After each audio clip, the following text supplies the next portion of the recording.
Tapi saya berseru. Berseru. Saya berseru kepada dua sosok. Yang pertama Allah Subhanahu wa taala dan yang kedua adalah Yesus Kristus. Baik. Pada saat bermimpi, tidak mungkin yang namanya umat muslim berjumpa dengan Allah Subhanahu wa taala. Itu hal yang mustahil. Iya, nggak mungkin. Tapi ente bermimpi bertemu dengan Yesus. Nah, sekarang saya tidak tanya. tidak bertemu. Nah, Tidak bertemu. Terus kalau tidak bertemu apa?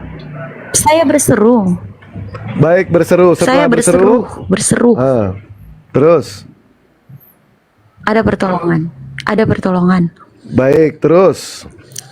Ada pertolongan. Iya, terus pertolongan Ya apa? udah, Pertolongan apa? Pertolongan apa? Saya bermimpi 2 kali, Bang. Iya, cara menolongnya seperti apa? Ceritakan kepada kami. Saya cerita lagi nih mimpi saya nih. Ya, cerita aja menolongnya apa Jadi saya cerita bagaimana. mimpi saya. Baik, bagaimana ente bisa mengetahui kalau itu adalah Yesus? Apakah diajak ngobrol ataukah diajak apa? Ketika saya berseru ada pertolongan. Pertolongannya dari Yesus, begitu kan? Begitu? Diraya, pertolongannya dari Yesus. Dari mana ente Iya, bisa iya. tahu kalau itu adalah Yesus? Iya, iya. Dari mana bisa tahu? Saya bukan dari mana bisa tahu. Ketika saya berseru kepada Yesus ada pertolongan. Pertama, saya berseru kepada Allah Subhanahu wa taala. Di situ nggak ada pertolongan lama. Sampai mulut saya ini sendiri. Tolong ente nyambung. Yesus. Nggak usah lah, Wah, kita Yesus, bawa. tolong saya. Ya. Nah, di situ ada pertolongan. Baik. Iya, itu Ente- aja. Terus dia baik, bilang ada apa lagi pertolongan dari Yesus. Sekarang yang kami tanyakan di sini, dari mana ente bisa tahu kalau itu adalah Yesus? Ya, lewat seruan saya ada pertolongan. Dalam mimpi itu bertemu atau bagaimana? Saya tidak bertemu, saya berseru. Iya, sekarang pertanyaannya ketika ente berseru bertemu dengan Yesus, kanon katanya berseru, dari mana ente bisa tahu kalau dalam mimpi itu adalah Yesus? Dari mana? Apakah melihat wajahnya? Ataukah ngajak ngobrol? Saya tidak melihat wajahnya, tetapi saya di situ saya tersesat dan saya menemukan jalan. Iya, saya Jalan paham di situ. keluar. Saya tersesat di dunia lain, dunia jin, tahu nggak? Ini Itu. paham nggak sih pertanyaannya? Paham nggak Ketika saya pertanyaannya? berseru, Paham nggak pertanyaannya? Dari mana ente bisa tahu ya kalau itu maksud adalah Bang Yesus? Dewa, saya harus menjelaskan. Oh, saya lihat sosok Tuhan yang begini, begini gitu cahaya atau Bang tangannya Dewa, atau apanya gini, gitu. diraya pertanyaan gimana Bang sih Dewa. mau ngejelasin? Seruanmu Susah apa juga itu? ya. Gini, ketika kamu berseru, apakah tanggapannya itu? Iya, Paman. Itu. Ya, apa seruan? Tidak ada Oh ya, betul, jawaban tetap, gitu, tetapi betul. saya menemukan jalan. Iya, menemukan jalan. Yang memberitahu jalan itu lewat, siapa? begini, lewat. Yesus. Saya mendengar suara yang mau keluar lewat jalan sini. Saya tersesat di dalam mimpi itu. Baik, saya Saya tanya nggak bisa sekarang. keluar. Saya muter-muter Dia di situ aja Sebentar. ketemu jalan Iya. itu. Sebentar, dia berseru katanya. Nah, terus ente mengatakan itu adalah Yesus. Dari mana ente bisa tahu kalau itu adalah Yesus? Itu adalah Yesus. Bagaimana, Bang?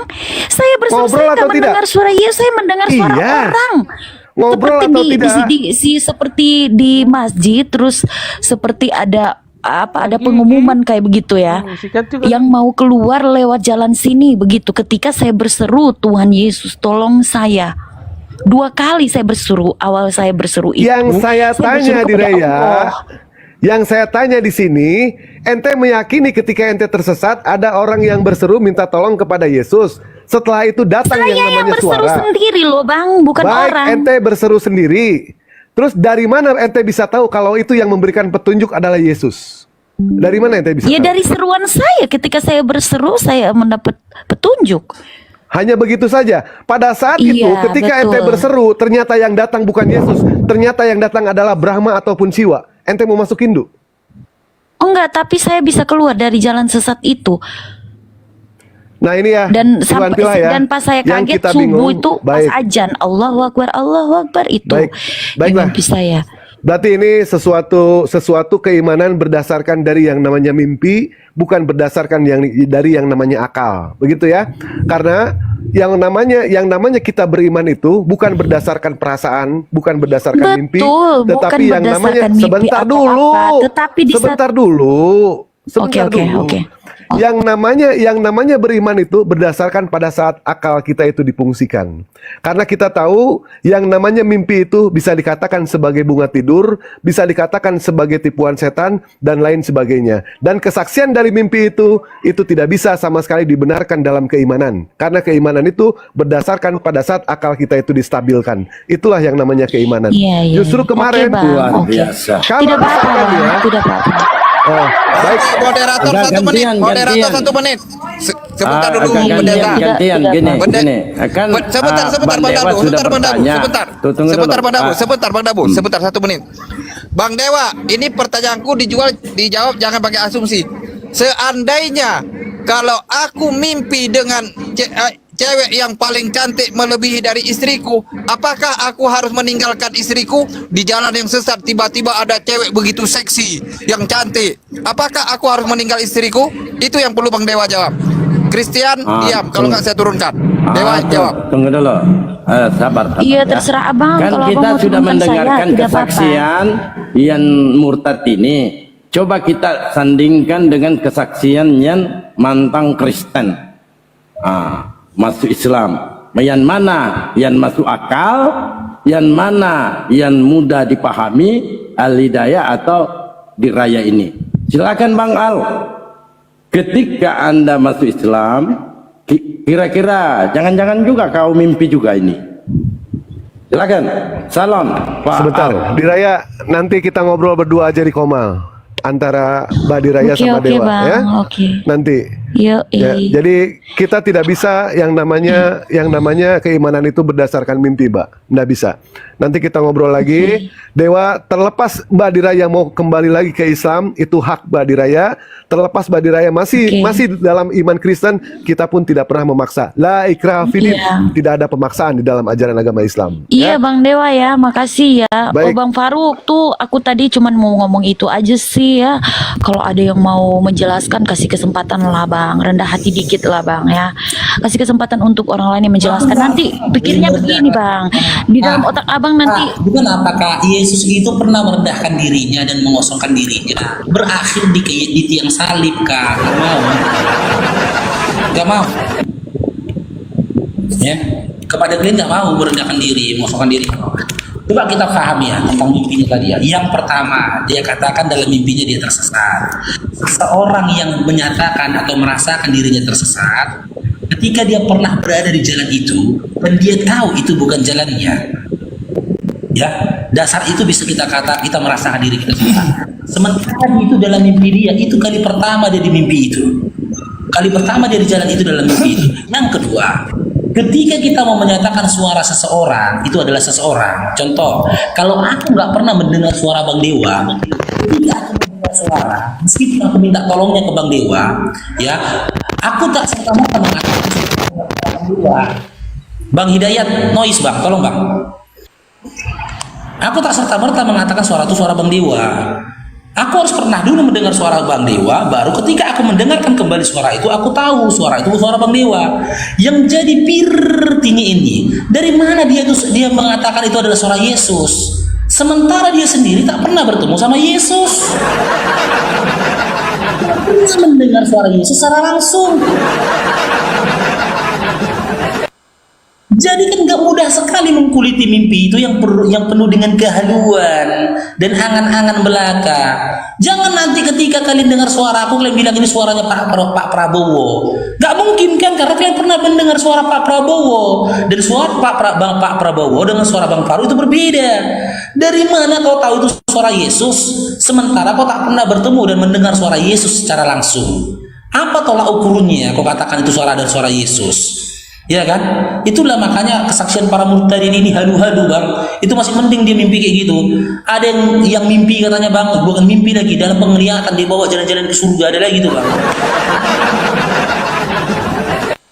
Ya naikkan aja lagi teman-teman Kristen, Bang Naga. Jadi dia Saya menjadi bapakmu. Oke, Simak pelan-pelan ya. Di sini dikatakan iblis menjadi bapakmu. Iblis menjadi bapak siapa di sini Bang dikatakan? Iblis ini dikatakan Yesus jadi bapak siapa? Sudahlah, terserahmu lah. Kalian ini sudah jelas pun ayatnya. Bapakmu Tapi ini masih kalian ngotot dengan penyesatan kalian. Sudah jelas itu ayatnya. Bapakmu di sini ditunjuk Yesus kepada orang yang menginginkan kecelakaan atas dirinya. Udah, selanjutnya kalimat yang mengatakan, dan kamu ingin melakukan keinginan bapakmu. Orang-orang suruhanmu yang menginginkan kecelakaan atasku, kata Yesus, sejak semula dan tidak hidup dalam kebenaran, sebab di dalam dia tidak ada kebenaran. Di dalam dia siapa tidak ada kebenaran? Di dalam dia yang menginginkan kehancuran, kecelakaan, kematian atas diri Yesus. Dia itulah yang tidak ada kebenaran, kata Yesus. Apabila ia berkata dusta, apabila ia berkata dusta, ia berkata atas kehendaknya sendiri. Siapa yang apabila berkata dusta dia berkata berdasarkan kehendaknya sendiri? Orang-orang yang menginginkan kecelakaan atas Yesus, bukan iblis. Sebab ia adalah pendusta dan bapak segala dusta. Orang-orang yang ingin mencelakai Yesus itulah si pendusta, kata Yesus, bukan iblis.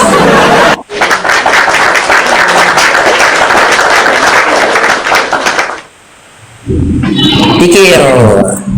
Ya, jadi begini ya. Saya pernah 2 kali mungkin ya, 2 kali 3 kali saya diskusi dengan Zuma.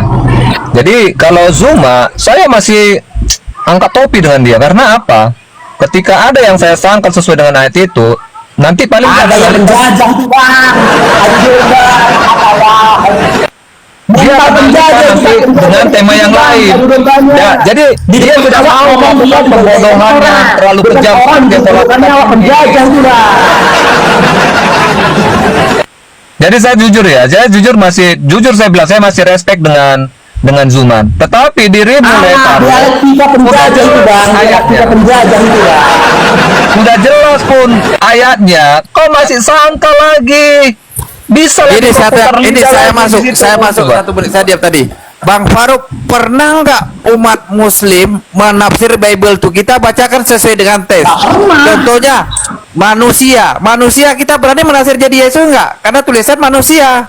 Dari mana? Makanya gini Bang Yas, saya kasih kamu kesempatan baca Matius 8 itu dimulai dari ayat 40 ya sampai dengan ayat nomor 58. Sekarang mau bicara lagi dari 40 sampai 58. Makin dibaca itu semua, ya semakin jelas lah terkait dengan sifat iblis itu. Memang dia adalah. Makanya saya kasih kamu kesempatan. Saya sudah berulang kali kawan. Saya sudah berulang kali baca itu. Kasih dia kesempatan baca di dia coba. Temamu ini saja kan sudah tema-tema menghina ini sebenarnya. Padahal kan apa coba? Tunjukkan ya. Padahal Yesus mengajarkan kasih. Coba di manalah ajaran kasih, ajaran mengampuni, memaafkan, itu ajaran yang konyol coba. Kan kau kan ngawur sekali itu coba. Nah, ini datanya. Ini datanya, Bang. Ya, ini datanya.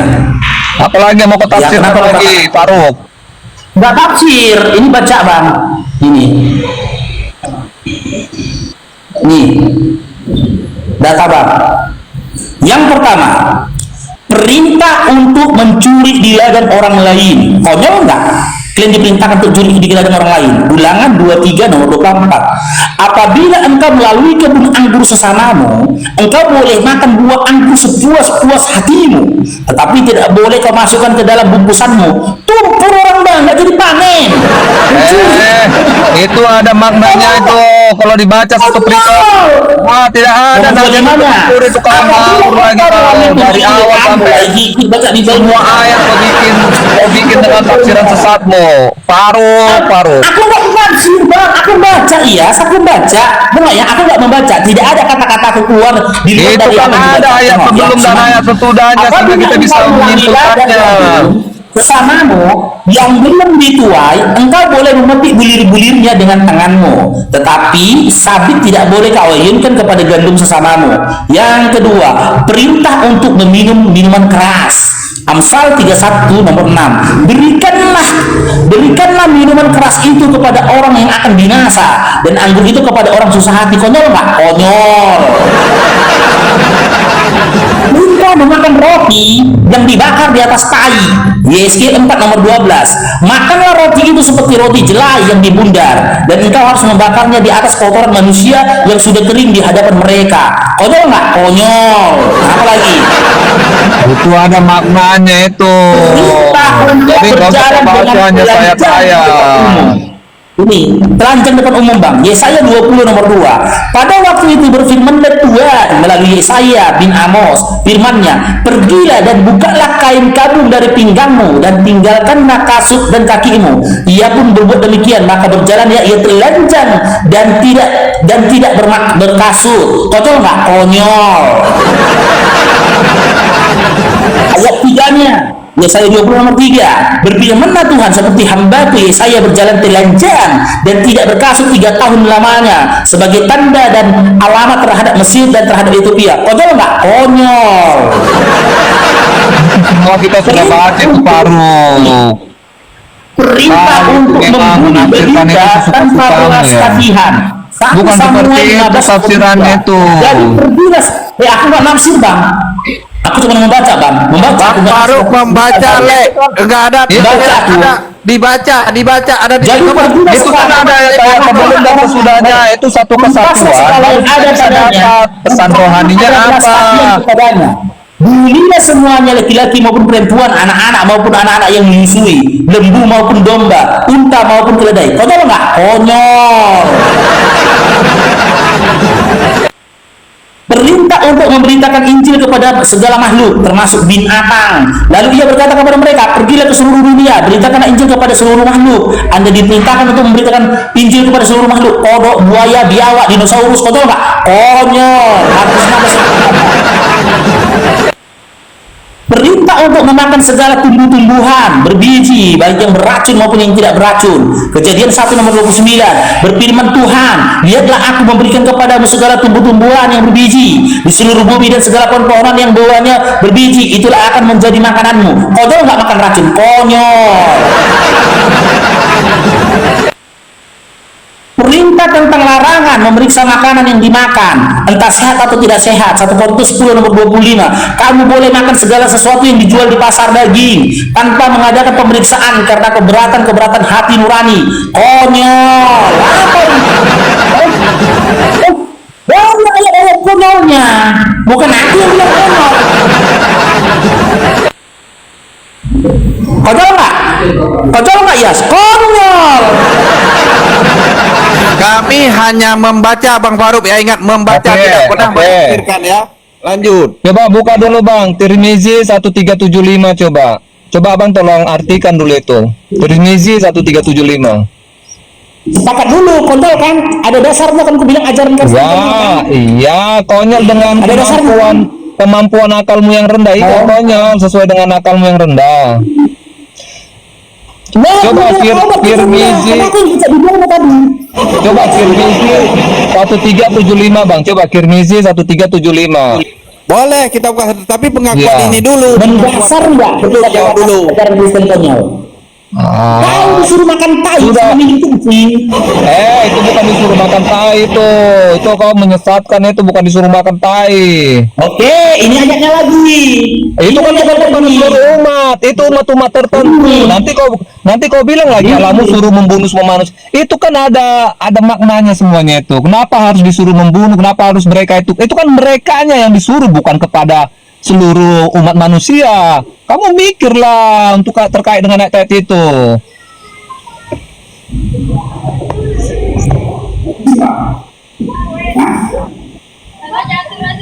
Jadi itu maksud saya begini loh, Bang. Di dalam Qomal ini kan ayolah tadi saya bilang nomor 12. Makanlah roti. iya, tetapi itu untuk siapa? Perintah itu untuk siapa? Bukan untuk seluruh umat manusia. Poinnya di situ. Nanti lagi lebih lucu nih, Pak, nih. Itu kan ada konteksnya. Berbeda dengan ketika Yesus mengatai kasihilah sesamamu manusia, itu untuk semua. Tetapi terkait dengan ayat-ayat yang kau baca tadi, itu kan ada konteksnya kepada orang-orang khusus. Orang-orang khusus itu kenapa ya kamu baca baik? Bagaimana perilaku mereka kamu baca baik?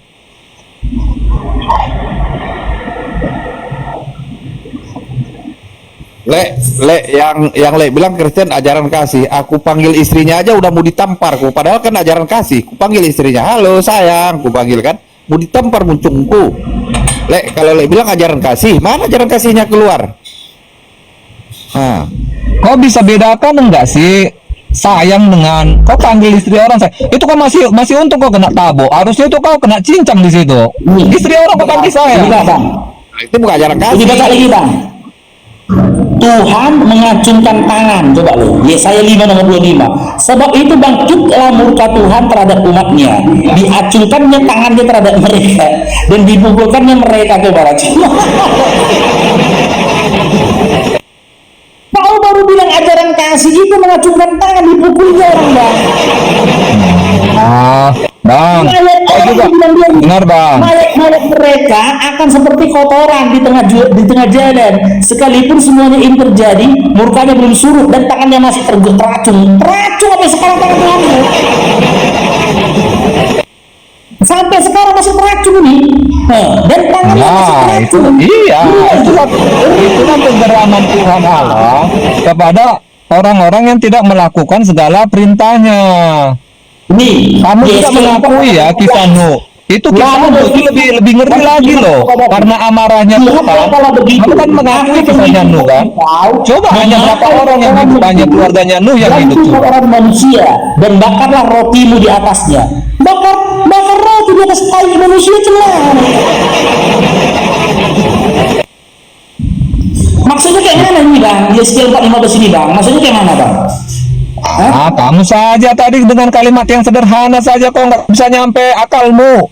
Apalagi mau menjelaskan seperti itu, makna-makna seperti itu, bisa pusing kau nanti. Tetap juga kau akan sesatkan. Yang tadi saya sudah jelas maknanya saja bisa. Kenapa kalian disuruh bakar roti di atas kotoran manusia? Kenapa? Ya, itu kan kepada orang-orang khusus. Kalau kau pun hidup di masa itu, Faruk, lebih dari kotoran disuruh makan, karena mulutmu juga lebih kotor lagi dari kotoran itu kan. Emosi kok, Bang. Pembelaan.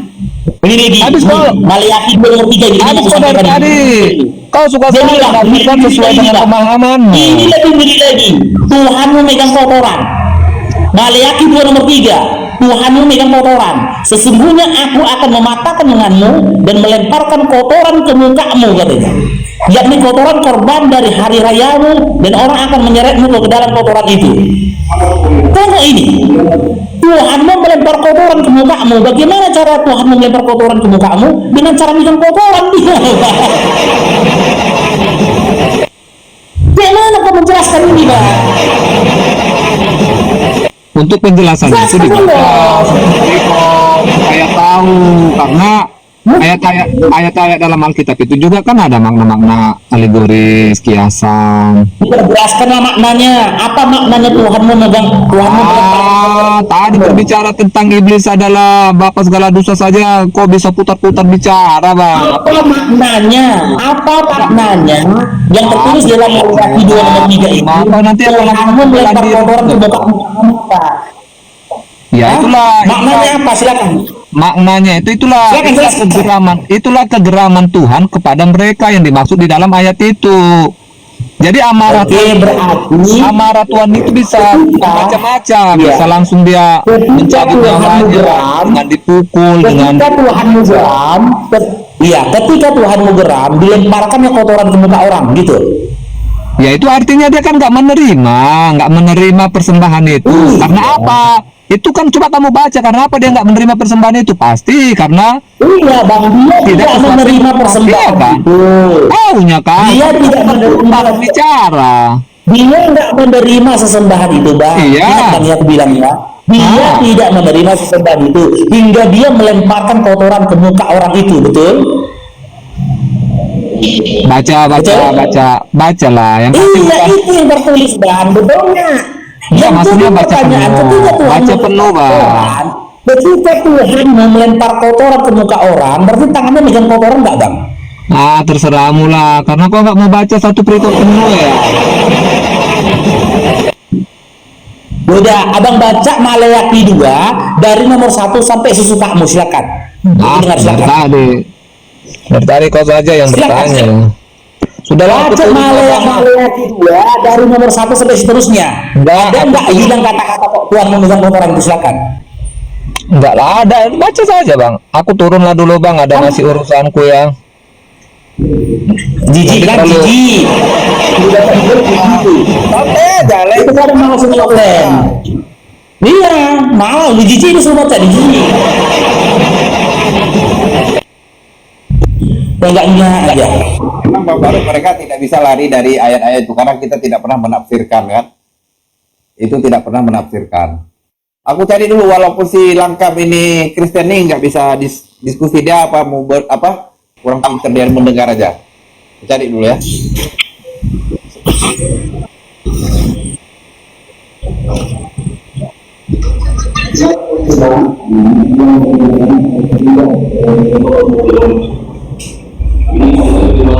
Jangan diturunkan The King, jangan diturunkan dia siapa tahu mendapat hidayah dia kan dengar aja itu.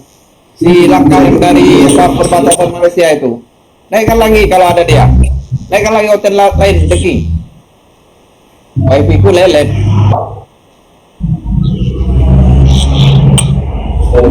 Ya oke, Bang Faru iklan dulu teman-temannya. Bang Faru iklan dulu buat teman-teman Bang Faru Iwan Villa ya, yang ingin menyaksikan apa kegiatan-kegiatan Bang Faru di luar debat, silakan datang ke channel YouTube Bang Faru dari Faruk Syanipar. Di situ Bang Faru upload ya, Bang Faru dokumentasikan kegiatan-kegiatan kita di luar debat ini apa kegiatan sosial. Kita membagikan sembako gratis kepada saudara kita Seiman Sakidah. Kita ada kegiatan menyampaikan ucapan terima kasih berupa support kepada para imam-imam masjid dan juga imam-imam sholat di musola. Ya, datang berkunjung ke channel YouTube-nya Bang Faruk dari Faruk Syanipar. Ya, jika kalian bertanya, ketika aku berbagi di Komalisi Faruk ini, apa yang akan dilakukan dengan itu? Kita berbagi kepada saudara kita Seiman Sakidah, teman-teman. Kita ada kegiatan Jumat Berkah dan di malam hari kita membagi-bagikan sembako gratis. Itu semua dari tek layar teman-teman, bahkan dari gift yang teman-teman lemparkan di Komal Bang Faru ini, sebagian kita sisihkan ya untuk kita bagi-bagikan menjadi sembako gratis buat teman-teman kita, saudara kita Seiman Sakidah yang membutuhkan. Karena apa? Tidak cukup hanya sebatas dalam argumentasi kita melawan para misionaris, kita juga melawan mereka sebagaimana cara mereka datang ke saudara-saudara kita, saudara-saudara seiman kita ya membawa sembako.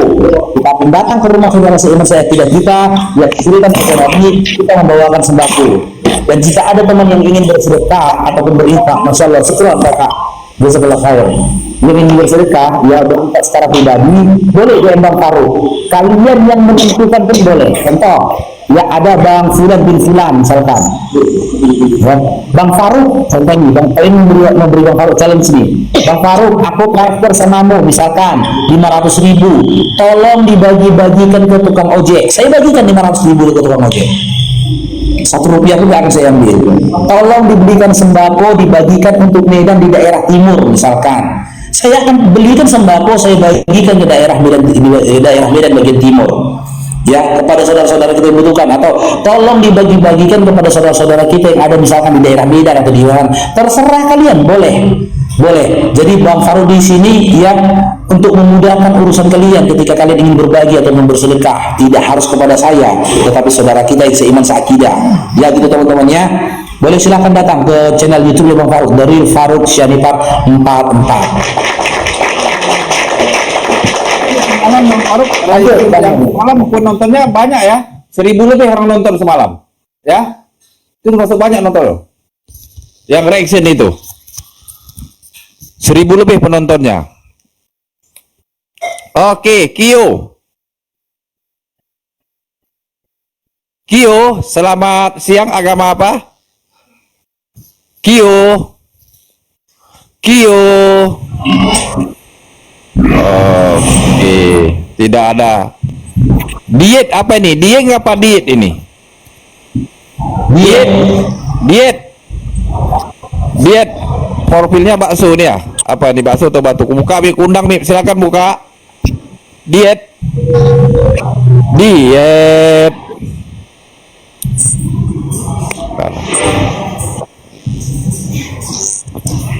Oke, The King, naikkan semua aja The King.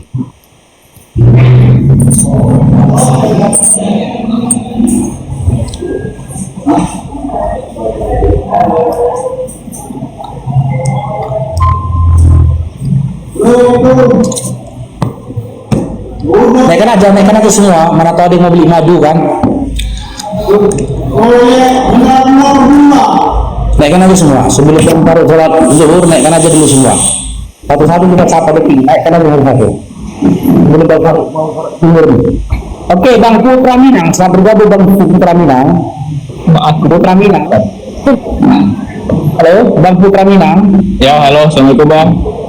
Waalaikumsalam warahmatullahi wabarakatuh. Silakan Bang, ada yang disampaikan abangku? Nggak ada bang, aku di bawah aja bang. Ya, makasih banyak Bang Putra ya. Ya bang. Warahmatullahi wabarakatuh. Assalamualaikum warahmatullahi wabarakatuh. Bisa mengingatkan lagi. Hola. Gagal satu ya teman-teman.